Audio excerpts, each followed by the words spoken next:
जय हिंद। देखिए, दुनिया का एक बहुत ही ज़रूरी समुद्री रास्ता है स्ट्रेट ऑफ हॉर्मज़, और वहाँ पर माहौल एकदम गरमाया हुआ है। क्यों? क्योंकि अमेरिका का एक बहुत बड़ा, मतलब बहुत ही बड़ा, एक जंगी जहाज़ सीधे ईरान की तरफ बढ़ रहा है। और सुनिए, ये कोई मामूली जहाज़ नहीं है, इसे आप एक तैरता हुआ किला कह सकते हैं। तो चलिए आज इसी पर बात करते हैं कि फारस की खाड़ी में आखिर हो क्या रहा है।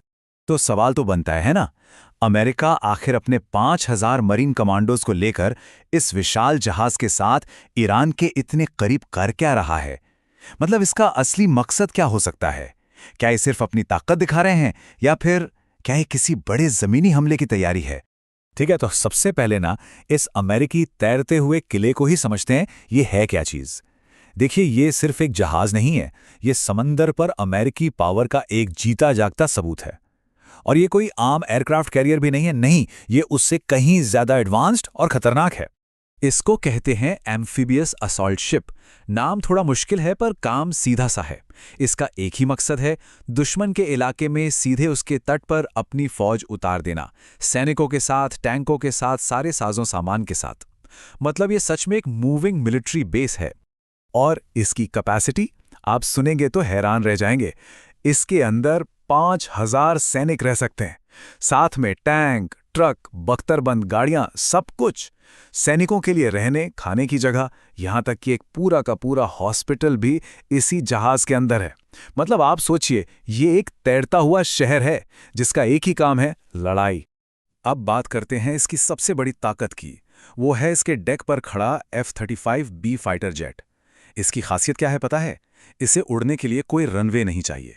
जी हाँ, ये एक हेलीकॉप्टर की तरह सीधा ऊपर उड़ सकता है और वैसे ही कहीं भी उतर सकता है। कमाल है ना?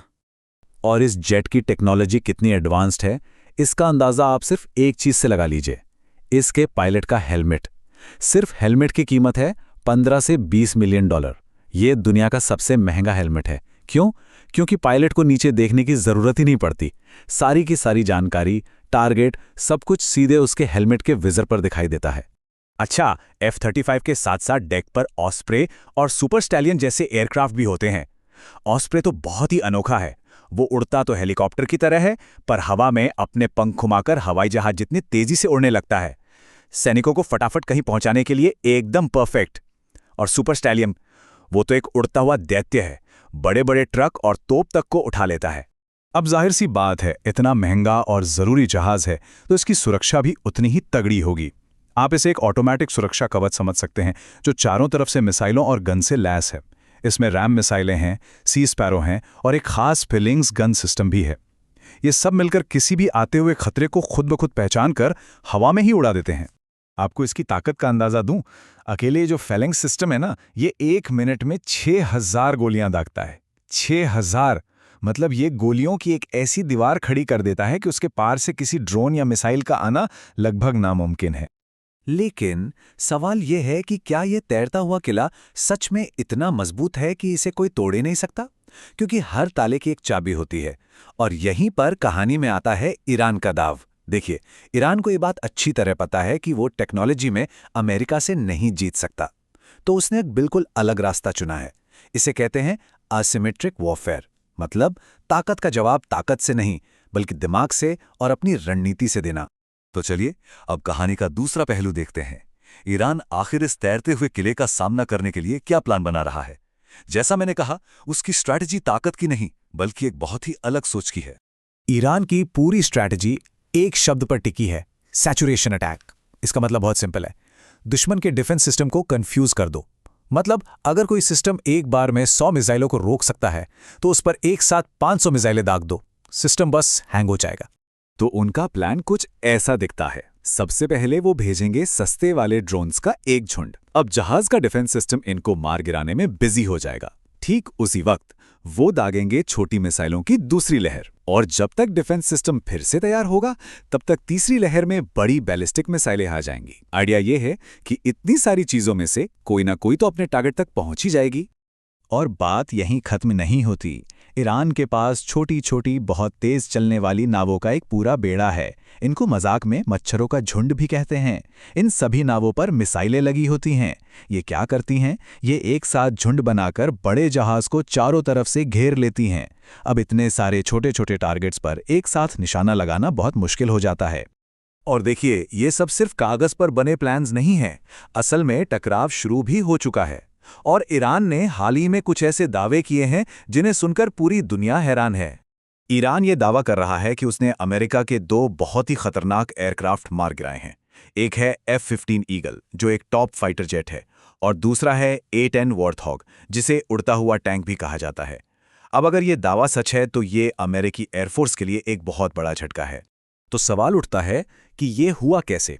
देखिए, ईरान इस्तेमाल कर रहा है हीट सीकिंग मिसाइलों का। ये मिसाइलें प्लेन के इंजन से निकलने वाली गर्मी का पीछा करती हैं। इनसे बचने के लिए पायलट क्या करते हैं? वो फ्लेयर्स छोड़ते हैं। ये फ्लेयर्स इंजन से भी ज्यादा गर्म होते हैं, तो मिसाइल कंफ्यूज होकर उनके पीछे चली जाती है। लेकिन ऐसा लग रहा है कि ईरान के पास अब ऐसी मिसाइलें हैं जो इस चाल को समझ जाती हैं। और जब एक फाइटर जेट को मिसाइल लग जाती है तो पायलट के पास बचने का सिर्फ एक ही रास्ता होता है, इजेक्ट। वो बस एक हैंडल खींचता है, कॉकपिट का शीशा एक छोटे धमाके से टूटता है और सीट में लगा रॉकेट उसे प्लेन से मीलों दूर फेंक देता है। ये एक बहुत ही वायलेंट और खतरनाक प्रोसेस है, लेकिन अक्सर यही पायलट की जान बचाता है। अब ये जो लड़ाई है ना, ये सिर्फ अमेरिका और ईरान तक ही सीमित नहीं है। ये एक ग्लोबल चेस बोर्ड की तरह बन गया है, जहां दुनिया के और भी बड़े बड़े खिलाड़ी अपनी अपनी चालें चल रहे हैं। खबरें हैं कि रूस और चीन ईरान को सैटेलाइट से खुफिया जानकारी दे रहे हैं ताकि उसके हमले और सटीक लगें। दूसरी तरफ सऊदी अरब ने अमेरिका को अपनी जमीन पर मिलिट्री बेस बनाने की इजाजत दे दी है। और तो और यमन के हूती विद्रोही और चेचन्या के लड़ाके भी ईरान का साथ देने की बात कर रहे हैं। मतलब मामला बहुत पेचीदा हो गया है और इसका असर हम सब पर पड़ सकता है। कैसे? देखिए, स्ट्रेट ऑफ हॉर्मुज से दुनिया का 20% तेल का व्यापार होता है, और अगर ईरान के साथ ही बाबल मंदेब स्ट्रेट को भी बंद कर देते हैं तो दुनिया का लगभग 30% समुद्री व्यापार रुक जाएगा।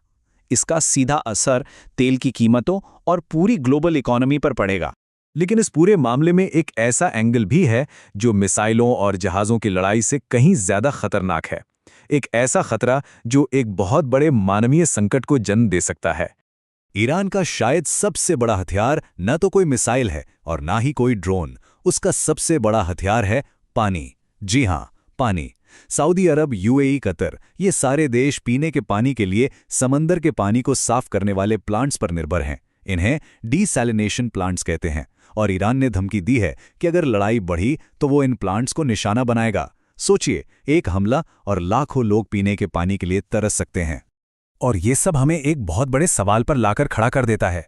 जब एक देश अपनी भौगोलिक स्थिति और अपनी चालाक, कम खर्च वाली स्ट्रैटेजी का इस्तेमाल करके दुनिया की सबसे हाईटेक आर्मी को चुनौती देता है, तो क्या ये हमें भविष्य की लड़ाइयों की एक झलक दिखा रहा है? शायद ये इस बात का सबूत है कि सिर्फ महंगी टेक्नोलॉजी ही हमेशा जंग नहीं जिताती। कभी-कभी सही रणनीति सबसे भारी पड़ती है।